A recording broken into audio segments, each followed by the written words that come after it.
Sa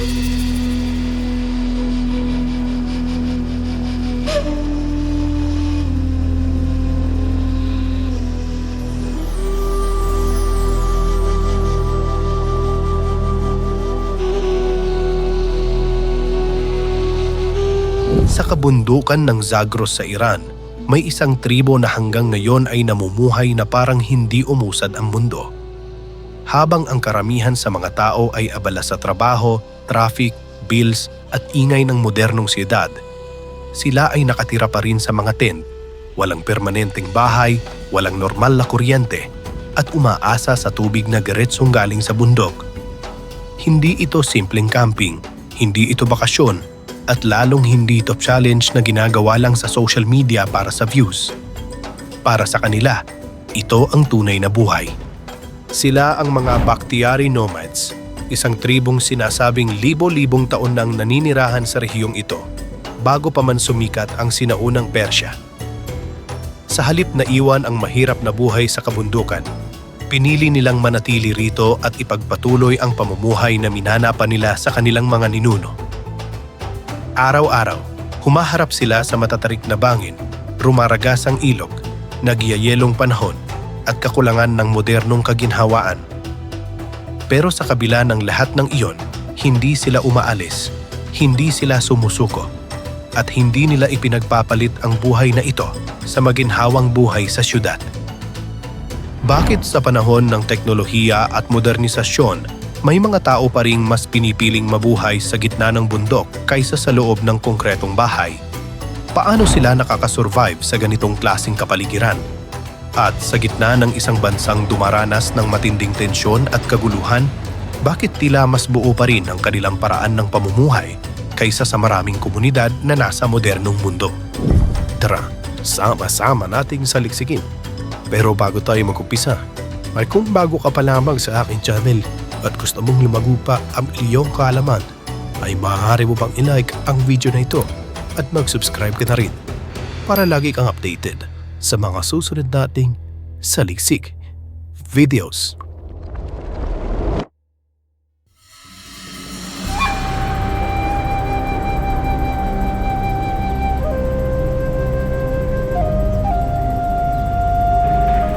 Ang buong buhay ng mga Bakhtiari ay umiikot sa isang sinaunang ritmong sinusunod nila taon-taon, ang paglipat ayon sa panahon.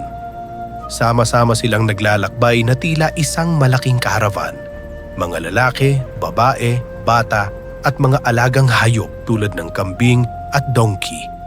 Kapag tag-init, umaakyat sila sa mas matataas na bahagi ng bundok upang hanapin ang masariwang damo para sa kanilang mga alaga. At kapag dumarating naman ang taglamig, bumababa sila upang iwasan ang makapal na snow at matinding lamig na kayang pumatay hindi lang sa tao, kundi pati sa kanilang mga hayop. Sa isang buhay na walang permanenteng address, ang bawat panahon ay may kasamang paglipat, at ang bawat paglipat ay may kalakip na survival. Ang mabuhay sa ganitong klaseng kapaligiran ay nangangailangan ng matinding tibay ng katawan, disiplina at kakayaang makibagay sa anumang hamon ng kalikasan. Sa araw-araw nilang pamumuhay, kailangan nilang tumawid sa matatarik na bundok, rumaragas ang ilog at mahahabang daan sa bundok nang halos walang gabay kundi karanasan at memorya sa daanan. Dahil dito, ang mismong kabundukan ang nagiging playground at training ground ng mga bata. Habang bata pa lamang, natututo na silang umasa sa sarili, kumilala ng mga halamang maaaring gamitin, tumawid sa mahihirap na daanan at tumulong sa pag-aalaga ng mga hayop. Sa ganitong paraan, ang survival ay hindi itinuturo sa kanila sa silid-aralan. Ito ay bahagi na mismo ng kanilang paglaki. Para mabuhay, hindi sila lubos na nakaasa sa pera o sa modernong negosyo. Sa halip, mahalaga pa rin sa kanilang komunidad ang tradisyonal na palitan ng produkto. Ang gatas ay naipagpapalit sa harina, ang keso sa mga gamit, at ang karne sa damit o iba pang pangangailangan. Minsan, ang mga tao pa mula sa labas ang umaakyat sa bundok upang makipagpalitan sa kanila. At kahit palipat-lipat ang kanilang tirahan, nagagawa pa rin nilang magtanim ng trigo, barley, mga pampalasa at mga halamang gamot na kayang mabuhay sa matitinding kondisyon ng kabundukan. Sa isang lugar na para sa iba ay tila imposibleng tirahan, nakabuo sila ng isang sistemang nakaugat sa tiyaga, karanasan at pakikipag-ugnayan sa kalikasan. Ang mga Bakhtiari nomads ay hindi lamang simpleng mga taong nakatira sa tent. Sa paglipas ng maraming henerasyon, nahubog sila bilang mga pastol, magsasaka, gabay sa kabundukan, tagamasidmang panahon at mga taong eksperto sa pag-survive sa lupaing kilala sa hirap at panganib. Ang mga kasanayang ito ay hindi basta natututunan sa maikling panahon. Ipinapasa ito mula sa mga ninuno patungo sa mga anak at mula sa mga anak patungo sa susunod pang henerasyon. Dahil ang kanilang buhay ay nakadepende sa tuloy-tuloy na paglipat at sa kakayahang mabuhay ng walang modernong kagamitan, napakahalaga sa kanila ng malinaw na paghahati ng gawain at ng mga kasanayang natututunan pa lamang mula sa murang edad. Sa kanilang komunidad, ang mga lalaki ang karaniwang nagsisilbing tagagabay ng paglalakbay at tagapag-alaga ng mga hayop. Sila ang may obligasyon sa paggabay sa kulungan ng kambing, tupa at nangki sa mababato at mapanganib na bahagi ng bundok. Samantala, ang mga babae naman ay sentro ng maraming mahalagang gawain sa araw-araw na buhay ng tribo. Sila ang nag-aalaga sa tahanan nilang tent, naghahanda ng pagkain, nag-aayos ng mga gamit at gumagawa ng mga carpet na makukulay at matitibay. Ang mga telang ito ay hindi lang basta gamit sa araw-araw. Sumasalamin din ito sa kanilang husay, tiyaga at identity bilang isang komunidad na matagal nang namumuhay sa pagitan ng paglalakbay at pananatili. Para sa mga Bakhtiari nomads, ang paninirahan sa tent ay hindi lamang simpleng paraan ng paninirahan. Hindi ito parang maikling camping trip o pansamantalang karanasan. Para sa kanila, ito ang mismong tahanan, proteksyon at paraan ng pagpapatuloy ng buhay. Pinili nilang manatili sa ganitong uri ng pamumuhay, malayo sa mga modernong kaginhawaan, walang permanenteng bahay at walang tuluyang pagdepende sa syudad. Sa halip, ang tent ang nagsisilbing sentro ng kanilang pamilya, pagkakilanlan at kaligtasan sa gitna ng pabago-bagong kapaligiran. Ang kultura at tradisyon ng mga Bakhtiari ay malalim kang pagkakaugat sa kasaysayan. Sa loob ng napakahabang panahon, umikot ang kanilang buhay sa kabundukan ng Zagros at sa paglipas ng mga henerasyon, nabuo ang isang pananaw na hindi nakasentro sa marayang pamumuhay, kundi sa simpleng pakikisama sa kalikasan at sa isa't isa.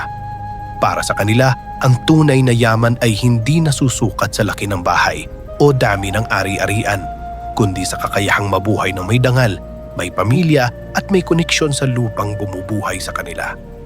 Maging ang kanilang musika ay may malalim na kahulugan dahil ito ay bahagi ng kanilang alaala, kasaysayan at pagpapahalaga sa bundok na naging tahanan nila. Sa gabi, hindi nawawala ang pag-awit, pagtugtog ng mga simpleng instrumentong gawa sa kahoy at pagkukwento tungkol sa kanilang mga ninuno, mga salaysay na nagpapatuloy hanggang sa susunod na henerasyon. Kapag may mga espesyal na okasyon naman, gaya ng kasal, hindi nila kailangan ng engranding venue o mamahaling preparasyon para maramdaman ang halaga ng pagdiriwang. Para sa mga Bakhtiari, ang kasal ay isang selebrasyon ng buong komunidad. Nagsisimula ito sa umaga habang suot nila ang kanilang makukulay na kasuotan at sinasabayan ng tugtog ng tambol, sayaw at sama-samang pagdiriwang. Nagkakatay sila ng kambing o tupa para sa handaan at ang buong araw ay nagiging panahon ng kantahan, sayawan at pagsasama-sama. Sa ganitong mga tagpo, makikita na para sa kanila, ang tunay na kasiyahan ay hindi nakaangkla sa luho, kundi sa presensya ng komunidad at sa pagpapatuloy ng tradisyon. Sa pinakapuso ng kanilang kultura ay ang malalim nilang paggalang sa kabundukan ng Zagros. Para sa mga Bakhtiari, ang mga bundok na ito ay hindi lang pinagmumulan ng damo, tubig at kabuhayan. Higit pa rito, isa itong lugar na may espiritual na kahulugan. Para sa marami sa kanila, ang bundok ay simbolo ng buhay, tibay at koneksyon sa kanilang mga ninuno. Dito sila humuhugot ng lakas, dito nila nararamdaman ang kanilang pinagmulan, At dito rin nila nakikita ang kahalagahan ng kanilang pananatili bilang isang nomadic na komunidad. Para sa mga Bakhtiari nomads ng Iran, ang pananatili sa ganitong uri ng pamumuhay ay hindi basta simpleng pag-iiwas sa modernong sibilisasyon. Isa rin itong pagpili na manatiling tapat sa isang paraang matagal nang nakaugat sa kanilang pagkatao. Sa mundong punong-puno ng ingay, polusyon, traffic at walang tigil na paghabol sa mas mabilis na buhay, may mga taong mas pinipiling manatili sa isang pamumuhay na mas mabagal, mas payak at mas malapit sa kalikasan. At para sa mga Bakhtiari, ang hindi pagkakaroon ng permanenteng bahay ay hindi kakulangan. Ito ay bahagi ng kanilang kalayaan at ng kanilang pagkakilanlan. Sa panahon ngayon, habang patuloy na dumaranas ng tensyon at kaguluhan ang bansang Iran, mas lalong kapansin-pansin ang kaibahan ng buhay ng mga komunidad na nasa kabundukan kumpara sa mga nakatira sa mas mataong lugar. Bagamat hindi nangangahulugang ligtas sila sa lahat ng panganib, malinaw na ang kanilang tradisyonal na sistema ng pamumuhay ay nagbigay sa kanila ng kakaibang kakayahang umangkop at magpatuloy sa kabila ng mga pagbabago sa paligid nila. Sa isang panaong maraming tao ang nababalot ng kaba at kawalan ng katiyakan, ang mga Bakhtiari nomads ay nananatiling nakakapit sa paraang matagal na nilang kilala. Isang buhay na hinubog ng bundok, ng paglalakbay at ng tradisyong hindi basta sumusuko sa agos ng makabagong panahon.